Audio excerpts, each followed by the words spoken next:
Bienvenidos a este espacio de ciencia y conocimiento.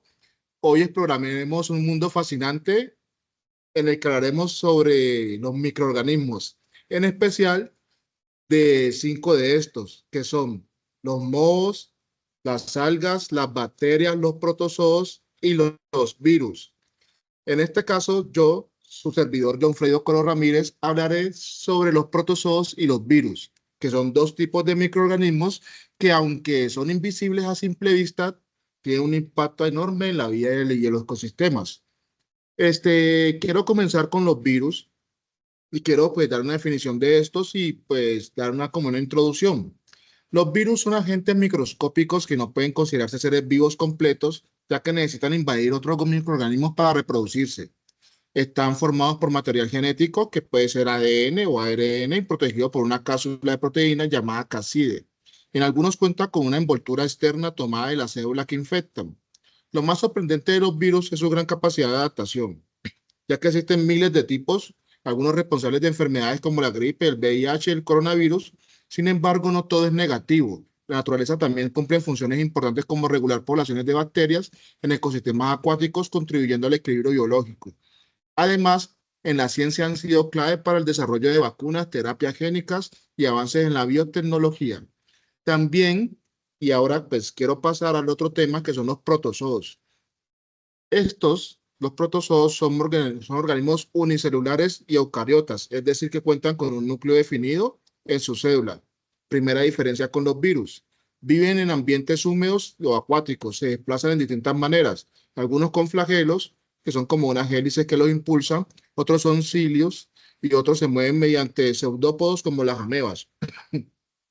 En cuanto a su alimentación, pueden ser herótrofos, alimentarse de bacterias como microorganismos o parásitos, causando enfermedades como la malaria, la mebiasis.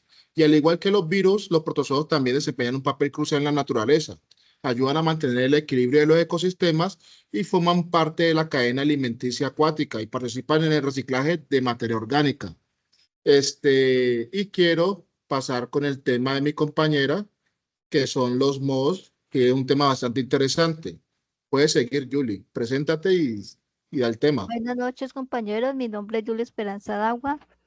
Eh, Tengo el grupo funcional Los Hongos. Los hongos son seres vivos que pertenecen al reino fungi, comparte características con las plantas y los animales. Posee pared celular y son sésiles, o sea, que permanecen en el lugar donde se desarrollan.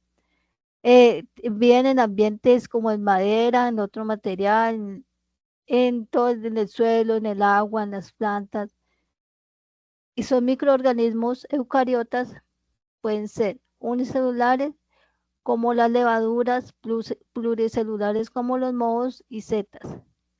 Muchos de estos hongos son saprofitos que son descomponedores, pero algunos de estos hongos producen enfermedades en la salud humana que provocan infecciones como las alergias causadas por la inhalación de esporas. ¿Qué tipo de hongos tenemos? Tenemos los hongos saprofitos, que son el tipo de hongo que se alimenta de materia orgánica muerta como restos de plantas y animales, contribuyendo a la mineralización de la materia orgánica y la formación de humus. El hongo saprofito Aspergillus fumigatus desempeñan un papel esencial en el reciclaje de carbono y nitrógeno ambiental.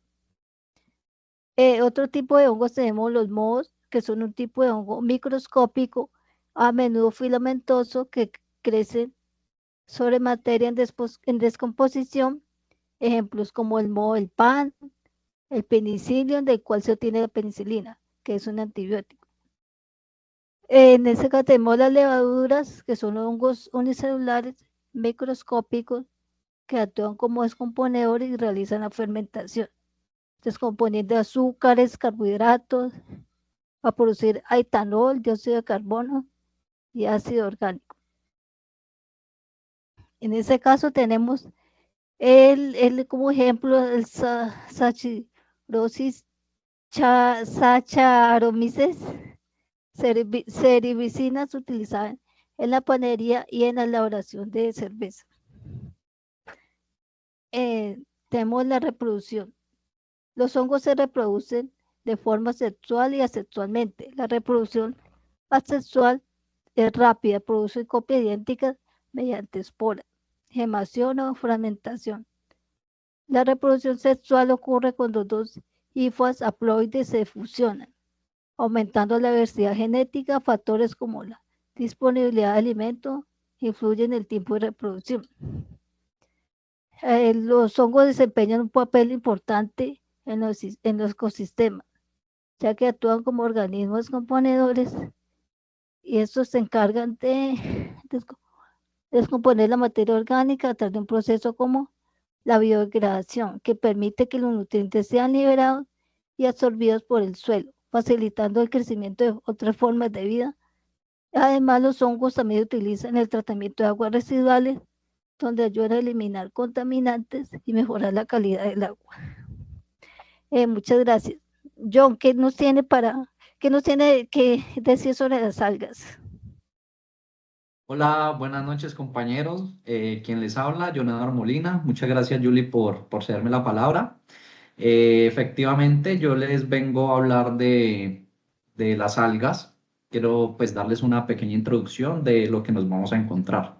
Tenemos que las algas pertenecen en su mayoría al reino protista y encontramos que son organismos fotosintetizadores de una organización sencilla que viven en su mayoría en ambientes de agua, mayormente agua salada y en espacios muy húmedos. En este grupo también encontramos lo que son las cianobacterias, que son células procariotas. Tenemos que las algas y las cianobacterias están involucradas en la producción de metabolitos, como lo son las hormonas vegetales, los polisacáridos o compuestos antimicrobianos, entre otros. Juegan un papel sumamente importante en la fisiología de las plantas y en la proliferación de comunidades microbianas en el suelo. También tenemos que las algas son sumamente útiles para la producción de productos, valga la redundancia, para humanos. Tenemos que las algas nos sirven en diversos campos, como por ejemplo en la industria alimentaria para la producción de alimentos, como la carragenina, o se utilizan también en la fabricación de productos cosméticos, en fertilizantes o incluso en biocombustibles. Por otra parte, tenemos que las algas se dividen en 4 grandes reinos, como lo son las bacterias, los protozoa, Plantae y Cromista. Las algas son seres vivos heterogéneos y dentro del reino de las algas encontramos algas procariotas, principalmente representadas por las cianobacterias, como lo mencionaba anteriormente, o las algas verdeazuladas, como se les conoce coloquialmente. Podemos encontrar también algas eucariotas en el reino Plantae, y algunos ejemplos de estas son las algas verdes, las algas rojas, las glaucofitas o las charofitas. En el reino protozoa tenemos lo que son las euglonofitos, y en el reino cromista tenemos las algas pardas, amarillas, diatomeas, xanthofitas, crisofitas o las criptofitas. Para darles algunos ejemplos, tenemos lo que son las filopirrofitas, que en su mayoría son unicelulares y presentan una forma de vida parasitaria o depredativa. Podemos encontrar también lo que son las filocrisofitas, que son más comúnmente conocidas como las algas amarillas, que son organismos unicelulares, pero también pueden ser pluricelulares y se reúnen en grandes colonias. Y su característica principal es la presencia de cromatoforos, que les dan como este color amarillo. También tenemos las clorofitas, que son conocidas, las que creo yo más conocemos, que son las algas verdes, y son organismos unicelulares y pluricelulares. Tenemos que la mayoría de las especies de microscópicas son propias de agua dulce, aunque hay numerosos grupos también de agua salada que alcanzan grandes tamaños. Por otro lado, tenemos en las macroalgas, un ejemplo podría ser el Sargassum, que es una macroalga parda y se encuentra principalmente en el mar Atlántico y en el mar Caribe. Y se distingue principalmente porque posee tallos largos y sumamente flexibles, y sus hojas son dentadas. Otro ejemplo que tenemos es la ulva, que también es conocida como la lechuga de mar. Es una macroalga de color verde y que se encuentra en aguas costeras. Se caracteriza principalmente porque tiene una forma plana y suave y es similar a una hoja típica de un árbol. Eh, y por último, tenemos la laminaria, que es una macroalga parda que se encuentra en aguas de temperaturas un poco más bajas, en aguas frías, y su característica principal es que su forma es larga y plana, similar como a una cinta. Y es utilizada en la industria para la extracción de un compuesto que se llama alginato. Es un compuesto que se utiliza en la fabricación de alimentos y productos farmacéuticos. Sí, compañeros, entonces este pues, fue mi tema, las algas, y quiero cederle la palabra a la compañera Astrid para que nos hable al respecto sobre su tema. Bueno, hola, muy buenas noches. Muchas gracias yo por cederme la palabra. Mi nombre es Carolina Quintana. El día de hoy les voy a hablar acerca de las bacterias. Las bacterias son microorganismos unicelulares y hacen parte del reino Monera. Este reino agrupa todos los organismos procariotas. Las bacterias tienen algo particular y es que han existido aquí hace miles de millones de años, incluso mucho antes que existiéramos los seres humanos, y son organismos tan pequeños que solo los podemos ver a través de un microscopio.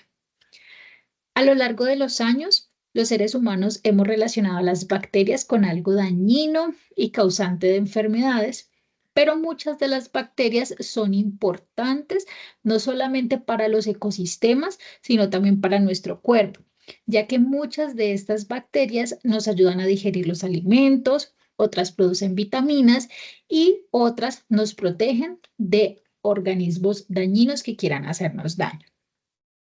Las bacterias las podemos encontrar en todas partes, pese a que son tan pequeñas. Las podemos encontrar en el aire, en el suelo, en el agua, en los objetos y en la superficie de los seres vivos. En el caso de nosotros, los seres humanos, también las podemos encontrar dentro de nuestro organismo. En cuanto a la naturaleza, las bacterias juegan un papel bastante importante, ya que, como lo mencioné anteriormente, ayudan a regular los ecosistemas, los mantienen funcionando y también ayudan a reciclar los nutrientes.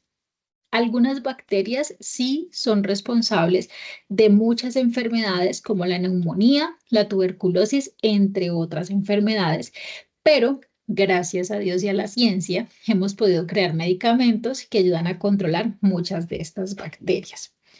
Las bacterias también son estudiadas en la biotecnología y aquí son estudiadas para la fabricación del yogur, el queso, medicamentos como la insulina e incluso en procesos de limpieza ambiental como la bioremediación. Algunas de las bacterias que podemos encontrar dentro de nuestro organismo puede ser la E. coli, que es la más común. En cuanto a los probióticos para la fabricación de yogur y quesos, encontramos los Lactobacillus spp. Las causantes de enfermedades patógenas son las Streptococcus, Staphylococcus, que es así, las hemos escuchado bastantes. En cuanto a las bacterias que son utilizadas en el medio ambiente, en temas agrícolas, encontramos el Bacillus thuringiensis y para que sean fijadoras del nitrógeno, encontramos la Rhizobum spp. un dato bastante que me pareció muy interesante acerca de las bacterias que encontramos sobre nuestra piel. Se llama Cutibacterium acnes. Estas son responsables de que nos salga uno que otro granito por ahí en la carita. Para concluir, podemos decir que las bacterias son aliadas invisibles y comprenderlas nos ayuda a valorar su importancia y cuidarnos aún más de ella. Muchísimas gracias.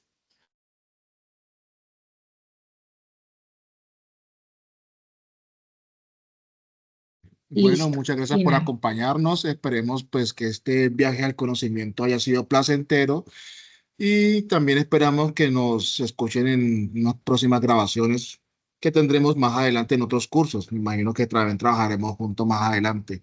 Que estén muy bien y muchísimas gracias. Muchísimas gracias. Gracias. Bueno, Gracias. acabó el episodio.